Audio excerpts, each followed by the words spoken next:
মাৰিব লগা হৈছে। আমাৰ জননেতা শৰৎচন্দ্ৰ সিংহক জননেতা কিয় বুলি কিয় কয়, জননেতা কিয় কয়?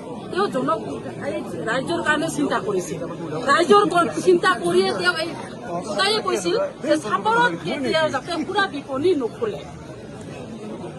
এই কাৰণে কৈছিল যাতে ইয়াৰ মানুহবিলাকৰ উন্নতি হয়, ল'ৰা ছোৱালীবিলাকৰ শিক্ষাই উন্নতি হয়। কিন্তু এইখিনি জানিও যদি মনা লাগে, তেওঁৰ মানে টকাৰ গৰম দেখুৱাই যদি কাকো কেয়াৰ নকৰি হেয়জ্ঞান কৰি সকলোকে ৰাইজক হেয়জ্ঞান কৰি শৰৎচন্দ্ৰৰ নিচিনা মানুহ এজনৰ কথা বাক্য হেয়জ্ঞান কৰি যদি তেওঁ ইয়াত পুৰা বিপণী খুলিব খুজিছে, আমি খুলিব নিদিম। এইখন আমি বন্ধ কৰিলেহে এৰিম।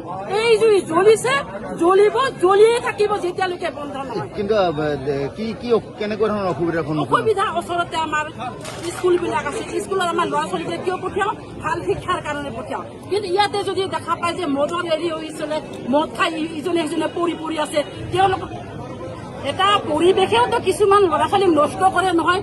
পৰিৱেশ যদি বেয়া হয় তেতিয়াহ'লে ল'ৰা ছোৱালীৰো আমাৰ জীৱনলৈ এটা বেয়া হ'ব। আমাৰ দেখি আহিছো আজিকালি কম বয়সতে ল'ৰাবিলাক ঢুকাই আছে, কম বয়সতে ছোৱালীবিলাক বিধৱা হৈ আছে। এটা ল'ৰা ছোৱালীৰ মাক বাপেক বাপেক ঢুকাই গ'ল, মাকে বৰ কষ্ট কৰি ল'ৰা ছোৱালীক ডাঙৰ কৰিব লগা হৈছে।